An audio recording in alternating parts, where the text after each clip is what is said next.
देखिए बेटे, आज हम बहुत ही इंपॉर्टेंट चीज पढ़ेंगे जिसके क्वेश्चन बोर्ड में तो आते ही हैं, कंपटीशन में भी आते हैं। SN1 and SN2 reaction. SN की फुल फॉर्म क्या है? Substitution nucleophilic. तो जैसे आप पहले मान लो SN2 रिएक्शन पढ़ रहे हैं, हेडिंग डाल दो।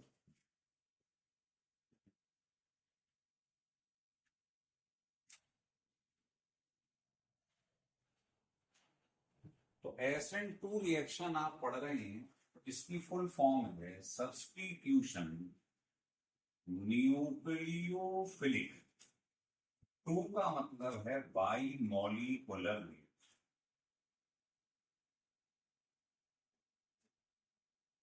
ये SN2 की फुल फॉर्म।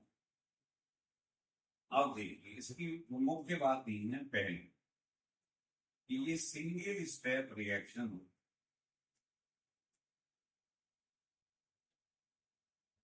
कैसे? देखिए, जैसे मान लीजिए कि ये आपके पास कार्बन है ना, तो अब मैंने इसको ऐसे करके बनाया। इसका मतलब होता है, ये वेज डायग्राम है, ये डॉट का मतलब होता है अवे फ्रॉम। आप क्यों देख रहे हैं? वो आपसे दूर है। और इसका मतलब होता है, इसे वेज बोलते हैं, ये आपकी तरफ है, टुवर्ड्स। मान लो इस प्रकार से ये बना हुआ है आपके पास, है ना, ऐसे बना हुआ है, इधर ये है। आपने इसका रिएक्शन करवा दिया, मतलब आप करा क्या रहे हैं पहले समझिए। आप करा रहे हैं एल्किल हैलाइड का रिएक्शन एक्वस के। तो KOH में से आपने यहां पर nucleophile K plus OH minus. तो होता क्या है, सब्स्टिट्यूशन रिएक्शन, ये निकल जाता है और ये लग जाता है। यही तो होता है सब्स्टिट्यूशन का। अब यही रिएक्शन आपको मैकेनिज्म बता रहे हैं। तो CH3 CH2 Br। इसका मतलब क्या है? डैश का मतलब पीछे, बैकवर्ड साइड में, अवे फ्रॉम। और इसका क्या मतलब है? इसको बोलते हैं वेज। इसका मतलब है टुवर्ड्स, आपकी तरफ है, ये पीछे की, थ्री डायमेंशनल। तो CH3 CH2 Br ये लिखा। इसका रिएक्शन इस पे करवा दिया KOH में से, इसे बोलते हैं न्यूक्लियोफाइल। Negative means nucleo. तो क्या होगा जब रिएक्शन? सबसे पहले ये इसके संग ट्रांजिशन कॉम्प्लेक्स बना।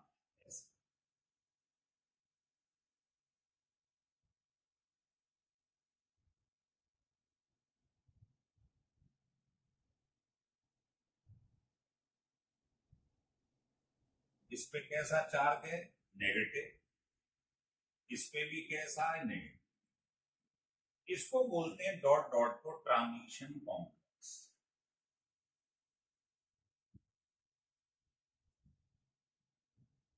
अब इसमें ये देखिए, Br ज्यादा इलेक्ट्रोनेगेटिव होता है या OH? तो OH ज्यादा इलेक्ट्रोनेगेटिव होता है, अगर आपने इलेक्ट्रोनेगेटिविटी पढ़ी। तो ये जो है, इसको अपने संग ले लेता है, ये बाहर निकल जाता है ना। तो आपके पास फाइनली जो बनेगा वो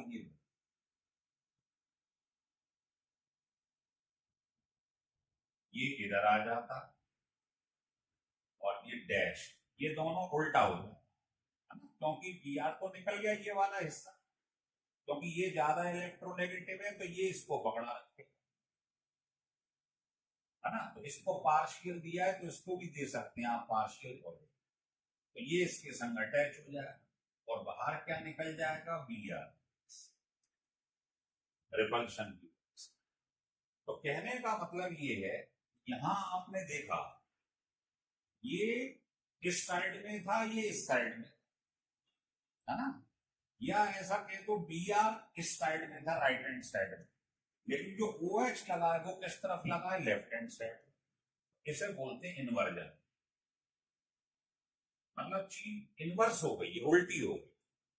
Br इधर था राइट हैंड साइड में, लेकिन जो OH अटैच हुआ वो हुआ लेफ्ट हैंड साइड में।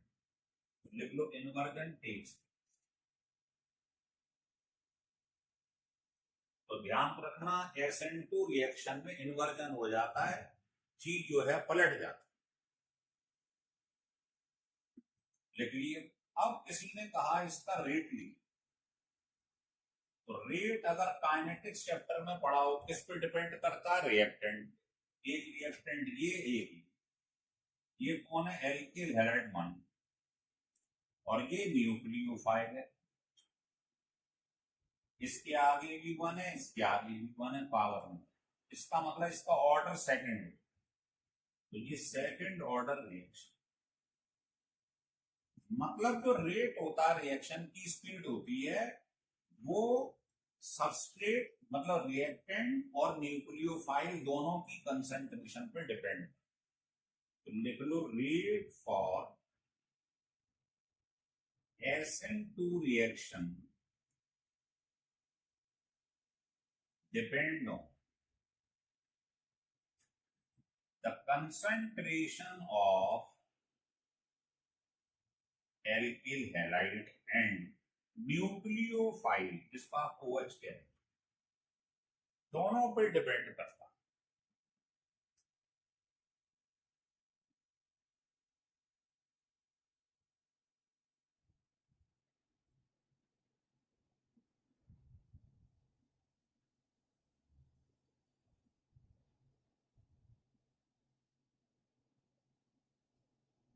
हो गया क्लियर?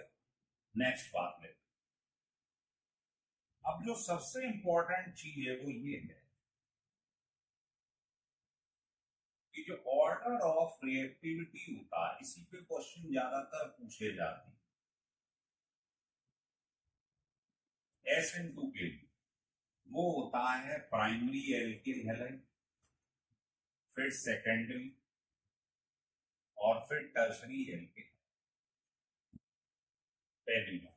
दूसरा, अगर हैलाइड डिफरेंट डिफरेंट, आप बोलेंगे आयोडाइड का सबसे ज्यादा होता है रिएक्टिव, फिर ब्रोमाइड, और फिर Cl, फिर क्यों होता है? क्योंकि ये ग्रुप है आयोडाइड वाला, ये गुड लीविंग ग्रुप होता है। लिख लो लीविंग एबिलिटी ऑफ हैलाइड, मतलब न्यूक्लियोफिलिसिटी जिसे कहते हैं, 11वीं में पढ़ा होगा न्यूक्लियोफिलिसिटी। ये जो है बड़े साइज की वजह से आयोडाइड की सबसे ज्यादा, ड्यू टू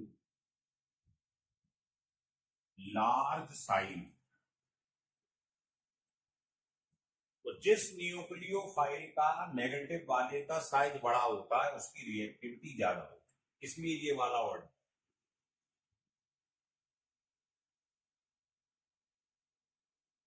तो समझ में आ गई बातें? तो 4-5 बातें याद रख लें। पहला, सिंगल स्टेप रिएक्शन होता है। दूसरा, रेट दोनों पर डिपेंड करता है, न्यूक्लियोफाइल भी और रिएक्टेंट पे भी। तीसरा, ये जरूर याद रखना, ये बहुत इंपॉर्टेंट है, इससे क्वेश्चन अभी सॉल्व हो। अब हम देखेंगे SN1 रिएक्शन।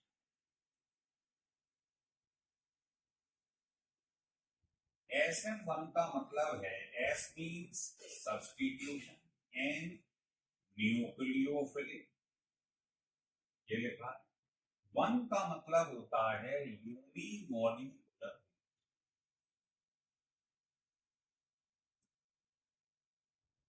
देखिए कैसे। पहली बात, ये मल्टी स्टेप्स रिएक्शन, मतलब मोर देन 1 स्टेप।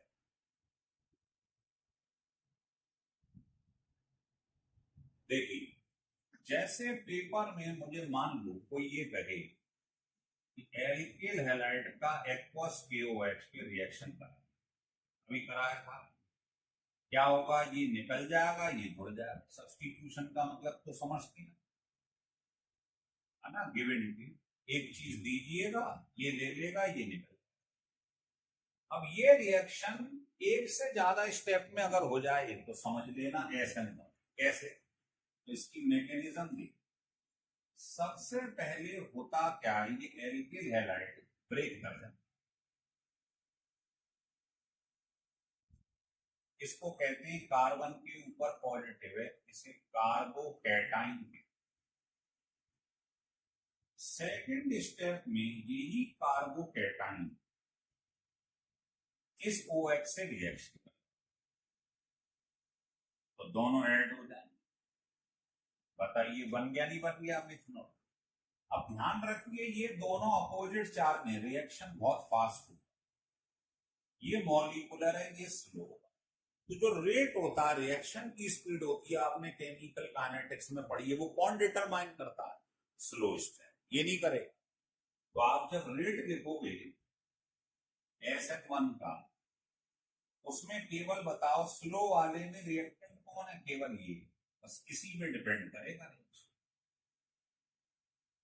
इसके आगे क्या है? 1 पावर। तो बताओ ये हमें क्या बताता है? ऑर्डर। इसका मतलब SN1 first order reaction, SN2 क्या था अभी पढ़ा था आपने, वो सेकंड ऑर्डर, और ये फर्स्ट ऑर्डर। पावर ही तो आपको बताती है ऑर्डर। तो ये इसकी मैकेनिज्म है। तो आप देख रहे हो ये एक से ज्यादा स्टेप में सॉल्व हो रहा है, तो समझ लेना SN1। और सिंगल स्टेप हो जाए एक ही स्टेप में तो SN2 लिख लीजिए। दूसरी बात, अब हमने अभी भी देखा था रेट किस पर डिपेंड कर रहा था? केवल rate for SN1 reaction is depend only on the concentration of substrate. Reactant means substrate. ये बोल लो या ये बोल लो, एल्किल हैलाइड सबस्ट्रेट रिएक्टेंट पे डिपेंड कर। नेक्स्ट बात वही order of reactant.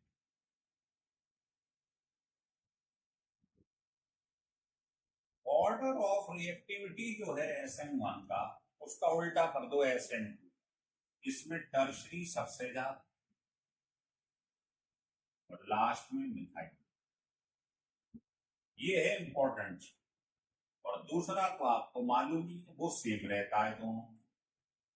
Order of reactive iodide का सबसे ज्यादा, फिर Br, फिर Cl, फिर, क्योंकि इसका लीविंग कैपेबिलिटी सबसे ज्यादा है बिग साइज की। ठीक है। तीसरी बात ये कि जो SN1 रिएक्शन है, इसका रिएक्टिविटी जितनी ज्यादा स्टेबिलिटी होगी, या ऐसे बोल लो जितने ज्यादा रेजोनेटिंग स्ट्रक्चर बनेंगी उतनी ज्यादा होती है। ये इसके डायरेक्टली SN2 इनवर्स, या ऐसे भी कह सकते हो जिसमें स्टीरिक हिंड्रेंस ज्यादा हो, रुकावट ज्यादा हो,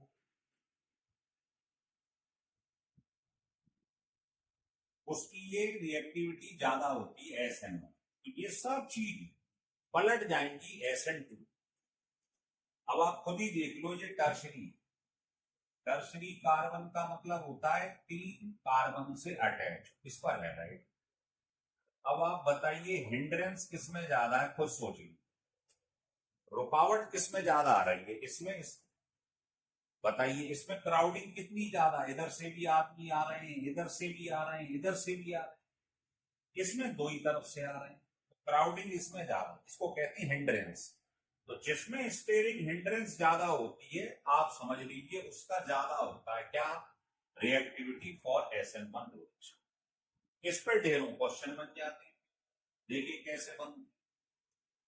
तो जैसे आपको 3-4 क्वेश्चन करवाए जाए, तो पहला क्वेश्चन ये है इसके ऊपर कि मान लीजिए पेपर में कोई आपसे ये कहते कि ये लिखा है और ये लिखा है, बताओ SN1 के लिए रिएक्टिविटी किसकी ज्यादा है? तो आप ये बताइए कि ये इस तरीके से लिख लो। बताओ ये हेलोजन इससे अटैच है, ये डायरेक्टली कितने कार्बन से अटैच है? 2 से, तो ये सेकेंडरी एल्किल हैलाइड। और ये हाइड्रोजन इस कार्बन से अटैच है। कार्बन को चेक किया हो, ये कार्बन कितने कार्बन से डायरेक्टली अटैच है? 1 से, प्राइमरी। तो अभी अभी मैंने बताया था SN1 के लिए सेकेंडरी एल्किल हैलाइड ज्यादा रिएक्टिव होता है या प्राइमरी? सेकेंडरी। और SN2 में पूछता तो उल्टा हो जाता है ना। ऐसे कोई आपसे पेपर में ये पूछ ले कि आपके पास ये लिखा और ये लिखा हुआ डिफरेंट है, तो बता आई की ज्यादा होती है या रिएक्टिविटी Cl की? आई, है ना। ऐसी कोई आपसे ये पूछ ले कि आपके पास ये लिखा हुआ और ये लिखा हुआ, बताइए दोनों में से किसकी रिएक्टिविटी ज्यादा होगी? SN1 के लिए। तो आपको मालूम है ये रेजोनेंस शो करता है कॉन्जुगेशन की वजह से, ये नहीं करेगा। तो जो रेजोनेंस शो करता है उसका SN1 के लिए रिएक्टिविटी ज्यादा होगी। इस टाइप के ढेरों क्वेश्चन सॉल्व हो जाते हैं इस फंडे से। तो इसको ढंग से पढ़िए, बहुत इंपॉर्टेंट टॉपिक है। अगर बढ़िया लगे तो इसको सब्सक्राइब और लाइक कीजिएगा, अगर अच्छा नहीं लगे तो ना करें, कोई समस्या नहीं, है ना। अच्छा लगे तो करें।